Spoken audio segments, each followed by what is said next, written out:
नमोस्तु गुरुदेव। नमोस्तु महाराज जी, नमोस्तु नमोस्तु। महाराज जी, मैं शंका समाधान में प्रथम बार उपस्थित हुआ हूं। चूंकि क्रिया चर्या चरित्र में मैं इस योग्य नहीं हूं कि दर्शन पर कोई शंका कर सकूं, इसलिए मैं एक निवेदन करना चाहता हूं कि क्या किसी भी मनुष्य जाति को गाय के दूध का सेवन करने का अधिकार है? मेरा प्रश्न इस बात पर आधारित है कि हम बचपन से सुनते आए हैं गाय एक पालतू जानवर है, गाय के 4 पैर होते हैं, गाय हमें दूध देती है, गाय का दूध अमृत होता है। वहीं हम यह भी सुनते आए हैं कि एक नारी जब माँ बनती है तो ये कहा जाता है कि माँ का दूध उसके बच्चे के लिए अमृत होता है। लेकिन आज तक कभी यही कहीं मुझे सुनने को, पढ़ने को या देखने को नहीं मिला जिसमें यह कहा गया हो कि गाय का दूध अमृत होता किसके लिए है। क्या गाय का दूध अमृत मनुष्य जाति के लिए अमृत है अथवा अपने खुद के बछड़े के लिए अमृत है? मैं गुरुदेव अशोकनगर जिले के थुवोंजी क्षेत्र के पास पिपरई गांव, एक बहुत छोटा सा गांव है, वहां का निवासी हूं।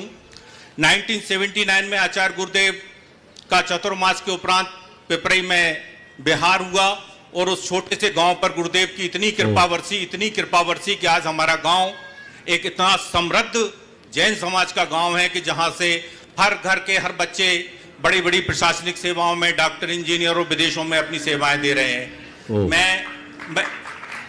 मैं गुरुदेव अपने घर में मैंने देखा उस दौर में बचपन में कि हर घर में एक गाय होती थी, तो गाय के प्रति एक समता और करुणा का भाव होता था कि गाय से दूध निकालने की एक प्रक्रिया होती थी।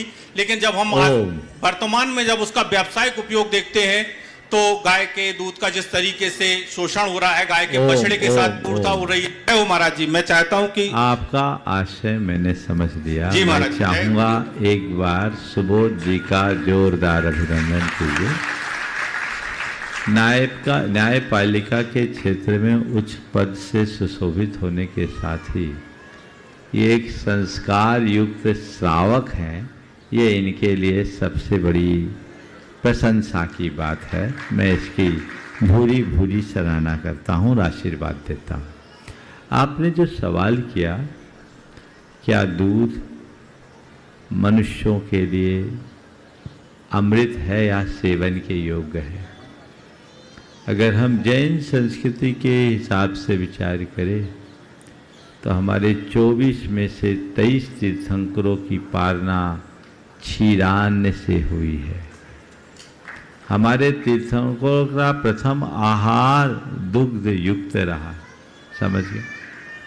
तो दूध को असेव्य, अभक्ष्य या अखाद्य कहना कतई उचित नहीं है। कुछ आधुनिक विचारक इस तरह से बातें प्ररूपित करने लगे हैं और वो दूध के सेवन का निषेध करने लगे। दूध निषिद्ध नहीं है और हमारी संस्कृति में गाय को, गोवंश को जो स्थान दिया गया है वो इसी वजह से दिया गया कि गाय हमारी पारिवारिक सदस्य की तरह हमारे साथ रहे। हम उस संस्कृति में पले बढ़े लोग हैं जहाँ चूल्हे की पहली रोटी गाय के लिए समर्पित किए जाने की परंपरा रही है, जो इस बात का प्रमाण था कि हम अपने से अधिक उस गोवंश के प्रति प्यार रखते हैं, पहला अधिकार उसको सौंपते हैं। हमारे ऋषियों, मुनियों, तीर्थंकरों ने गोदुग्ध का सेवन किया है, इसलिए उसके सेवन पर सवाल तो कतई उठ ही नहीं सकता। ये अमृतोपम है, यदि ऐसा कहा जाता है तो इसमें भी कोई अत्युक्ति नहीं। लेकिन गाय के दूध पर पहला हक उसके बछड़े का है या बछड़ी का है। हमारे देश में एक परिपाटी रही कि गाय जो दूध देती है उसके 2 थन या 1 थन बछड़े के लिए सुरक्षित रखना चाहिए और बाकी अपना। चूँकि लोग गाय को पालते तो गाय भी हमें पालती, लोग गाय की सेवा करते, उसको चारा खिलाते तो गाय हमें दूध देती। ये एक प्रकार का आदान प्रदान है। गाय के दूध को न निकाला जाए तो गाय को तकलीफ होगी, और गाय का दूध पूरा यदि बछड़े को पिला दिया जाए तो बछड़े को भी तकलीफ होगी।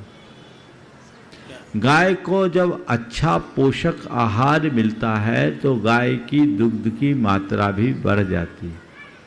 एक प्रयोग तो एक माँ पर भी किया गया है कि माँ अगर अतिरिक्त न्यूट्रिशन लेती है तो उसके पेट में भी अतिरिक्त दूध आ जाता है।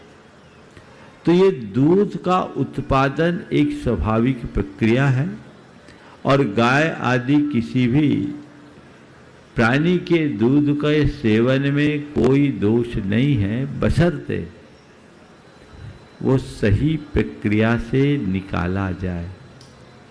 आजकल इसे विशुद्धतया व्यावसायिक रूप दे दिया गया।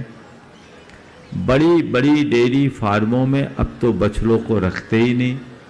हमने सुना है कुछ बड़े डेयरियों में तो बछड़ों को 2-3 दिन के बछड़ों को छोड़ देते हैं और पूरा दूध निकाल लेते हैं।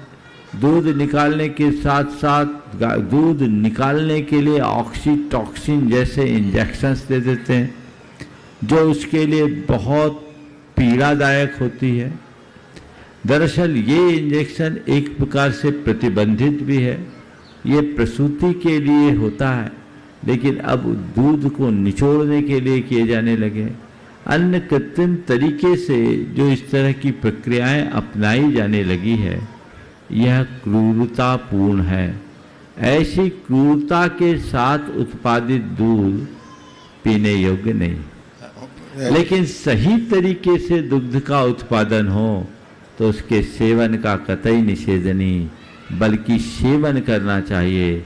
आप जब तक दूध का सेवन करेंगे तब तक गोपालन होता रहेगा, और जब तक गोपालन होता रहेगा तब तक उनकी हत्या नहीं होगी, उनकी रक्षा होते रहेगी। तो उनकी रक्षा के लिए इन्हें बढ़ावा दे। तो हम क्या करें? लोग अपने अपने स्तर पर गोपालन को बढ़ावा दे, डेयरियों के दूध पर निर्भर न रहे। वो पूर्णतः शुद्ध नहीं है। अब महाराज महानगरों में हम लोग कैसे करें? ऐसी कोई व्यवस्थाएं बनाएं, महानगरों के सीमावर्ती स्थानों में गौशालाएं खुलवाएं, उनको फाइनेंशियल सपोर्ट दें और सही रीति से दुग्ध उत्पादन हो और वो दूध आप तक आए।